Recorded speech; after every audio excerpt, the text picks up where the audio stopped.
마가복음 14장 43절로 52절 함께 공독합니다. 예수께서 말씀하실 때에 곧 12 중에 하나인 유다가 왔는데 대제사장들과 서기관들과 장로들에게 파송된 무리가 검과 몽치를 가지고 그와 함께 하였더라. 예수를 파는 자가 이미 그들과 분후를 짜 이르되 내가 입맞추는 자가 그이니 그를 잡으라. 단단히 끌고 가라 하였는지라. 이에 와서 곧 예수께 나와 랍비여 하고 입을 맞추니 그들이 예수께 손을 대고 잡거늘 곁에 있는 자 중에 한 사람이 칼을 빼어 대제사장의 총을 쳐 그 귀를 떨어뜨리니라. 예수께서 무리에게 말씀하여 이르시되 너희가 강도를 잡는 것 같이 검과 몽치를 가지고 나를 잡으려 나왔느냐. 내가 날마다 너희와 함께 성전에 있으면서 가르쳤을 때 너희가 나를 잡지 아니하였도다.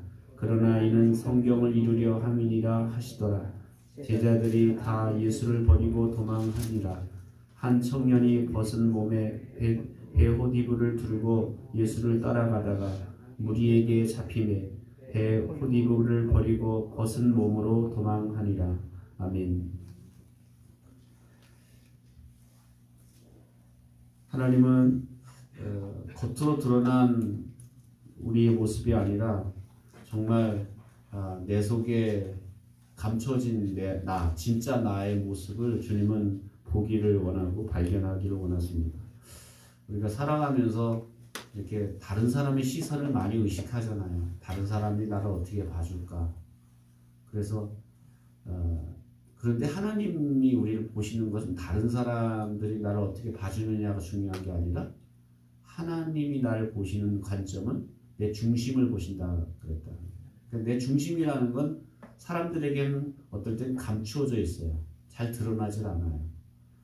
그런데 내 속에 감추어진 중심은 어느 때 드러나냐 하면 갑자기 어려운 문제를 닥친다든지 갑자기 큰 문제 앞에 우리가 맞닥뜨리게 되면 그럴 때 내 속에 있는 진짜 내 모습이 이렇게 드러나는. 그래서 여러분도 어떨 땐 깜짝깜짝 놀라요. 내가 이런 존재인가? 내가 이 정도밖에 안 됐나? 하고 자기 자신에 대해서 실망할 때도 있고 또 안타까워할 때가 있는 것은 뭐냐면 내 속에 진짜 내 모습을 보면 어떨 땐 당황스럽다라는 것을 우리가 경험하게 된다라는 겁니다. 아마 제자들도 마찬가지였던 것 같아요. 예수님이 제자들에게 너희들이 다 나를 버릴 거야. 감난산에서 이제 제자들에게 그렇게 말씀하시잖아요. 너희들이 다 나를 버릴 거야. 그랬더니 제자들의 반응은 한결같이 뭐라고 합니까? 아닙니다. 우리가 죽을지언정 주님을 떠난 일이 없을 겁니다. 목숨 걸고 주님을 따르겠습니다. 이게 겉으로 드러난 모습이에요. 내가 겉으로 사람들 우리는 아니요 절대로요 하고 이렇게 반응을 보였었습니다. 그런데 예수님을 이제 잡으려고 사람들이 몽치를 들고 그리고 칼을 들고 이렇게 예수님을 잡으려고 이제 유다가 사람들과 함께 와서 예수님께 입을 맞추고 그리고 예수님을 붙잡으려고 하니까 그때 사람들의 반응, 제자들의 진짜 모습이 나오는 거예요. 그때 진짜 모습 중에 하나 베드로는 오늘 성경에는 어떤 제자가 했지만 요한복음에는 이 제자가 바로 베드로였다라고 이야기하죠. 베드로가 칼을 빼서 그 제사장 종의 하나인 말고의 귀를 이렇게 칩니다. 이 마음은 뭐예요? 내가 칼을 써서라도 수단 방법 가리지 않고 어떻게 하든지 예수님을 잡으려는 것을 내가 막겠다, 지키겠다 라는 그런 자세로 칼을 빼들었다라는 거예요. 베드로가 만약 이 일이 잘한 일이라면 예수님이 칭찬하셨겠죠. 베드로 너 참 잘했다. 그런데 예수님은 그것을 어떻게 했습니까? 칭찬하기는커녕 네 칼을 칼집에 꽂으라. 그러면서 칼을 든 자는 칼로 망한다 라고 하시면서 이제 그 말고의 귀를 이렇게 고쳐주시는 내용이 오늘 마가복음은 간단하게 치었다는 얘기만 나온 거죠.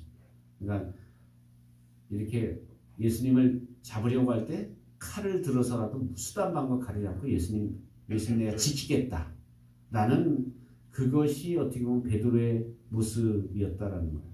근데 이것도 주님이 기뻐하는 모습은 아니었어요. 그러니까 칭찬하지 않고 오히려 그것을 막으셨죠. 칼을 꽂으라. 다른 제자들은 어떻게 반응했습니까? 예수님 잡으려고 하니까 다들 도망쳤어요. 방금 전만 해도 절대로 죽을지언정 주님을 떠나지 않겠습니다. 부인하지 않겠습니다. 이거 겉으로 드러나는 모습이었어요. 여러분도 그렇잖아요. 설교 끝나고 아멘, 아멘 하십니까? 아멘, 다 아멘, 아멘. 그건 겉으로 드러나. 그래서 제가 여러분이 다 아멘 했으니까 그렇게 살 줄 안다면 그거는 오산이다라는 거.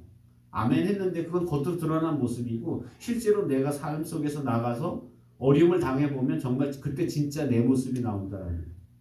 그래서 성경은 뭐라고 말합니까? 예수님은 마음으로 믿어 의에 이르고 입으로 시인하여 구원에 이른다.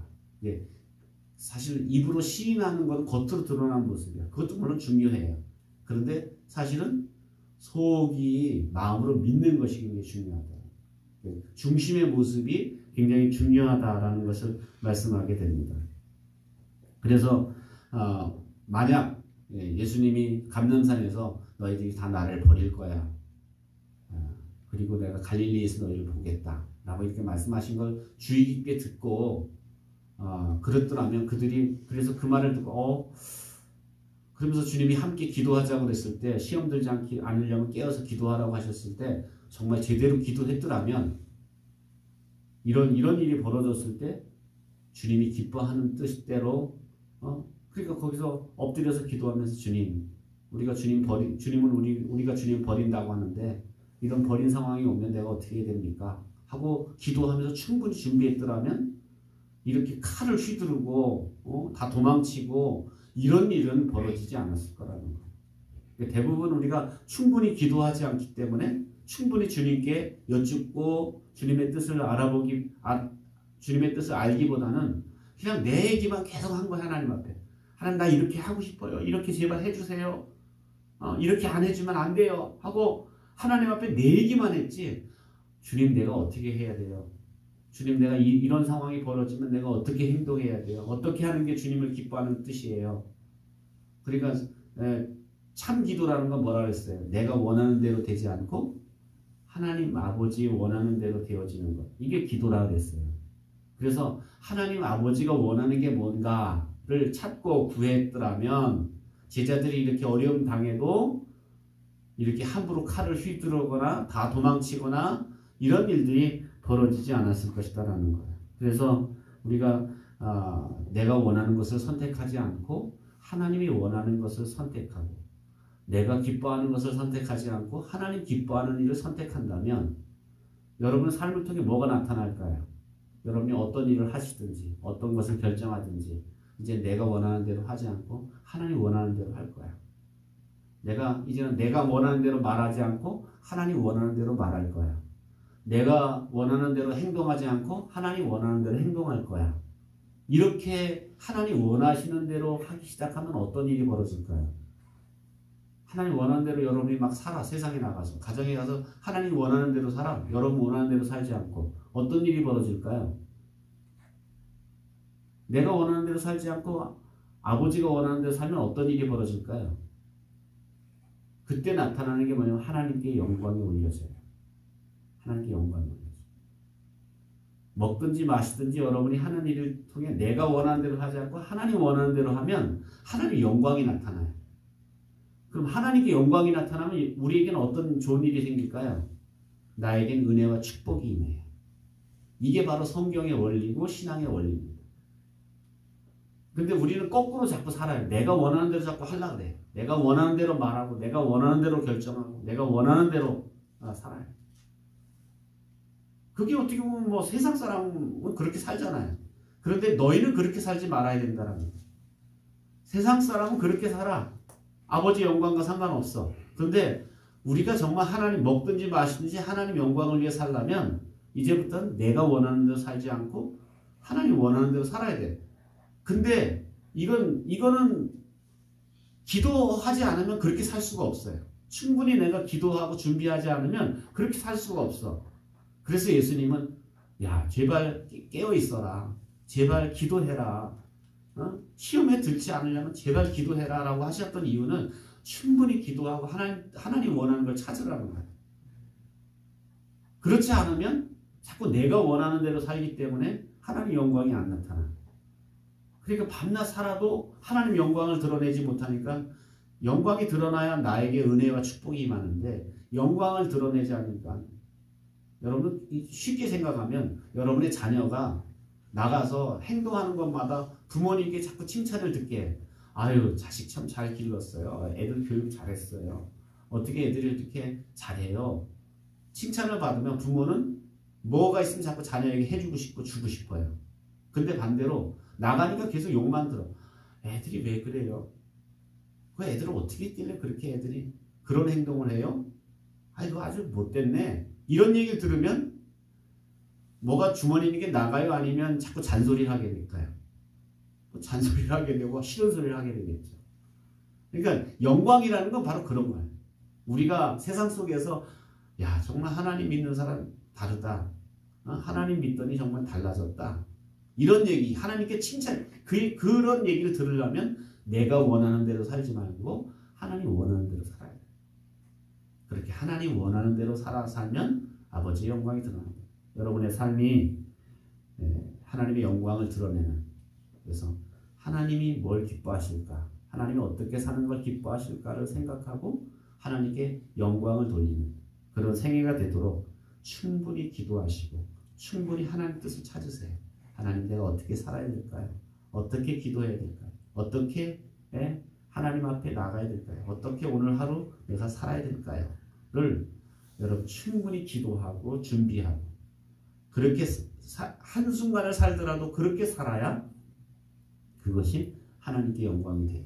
여러분에게는 은혜와 축복이 될 줄로 믿습니다. 기도하겠습니다.